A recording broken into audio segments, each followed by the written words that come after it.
రామేశ్వరంలో ఉన్న ఈ జ్యోతిర్లింగం వెనక ఒక అద్భుతమైన రహస్యం దాగి ఉంది. ఇక్కడ ప్రతి భక్తుడు ముందుగా హనుమంతుడు తీసుకొచ్చిన శివలింగాన్ని పూజించాలి. ఆ తరువాతే శ్రీరాముడు స్థాపించిన శివలింగం దర్శనం సంపూర్ణమవుతుంది. ఎందుకో తెలుసుకుందాం. ఇది భక్తికిచ్చిన అత్యున్నత గౌరవం.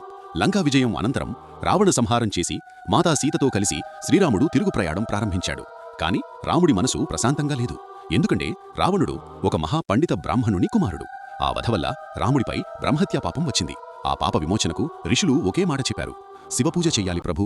అందుకే శ్రీరాముడు సముద్ర తీరంలో లంకకు వెళ్లేందుకు వంతెన నిర్మించిన అదే పవిత్ర స్థలాన్ని ఎంచుకున్నాడు. ఆ స్థలమే ఈరోజు రామేశ్వరము.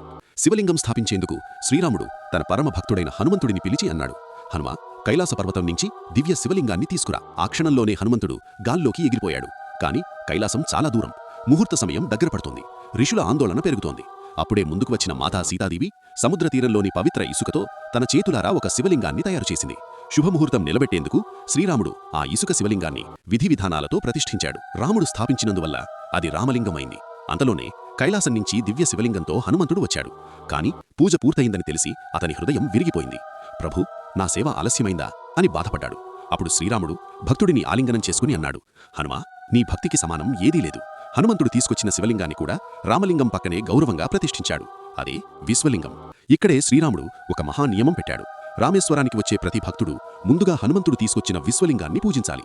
ఆ తర్వాతే నా రామలింగం పూజ సంపూర్ణమవుతుంది. ఇదే భక్తికిచ్చిన అత్యున్నత గౌరవం. కామెంట్లో రాయండి: జై శ్రీరామ్. మీరు మా ఛానల్ని సబ్స్క్రైబ్ చేసుకోండి. ఇది మాకు ఎంతో ఉత్సాహాన్నిస్తాయి. ఇలాంటి మరికొన్ని వీడియోలు మీ ముందుకు తెస్తాం.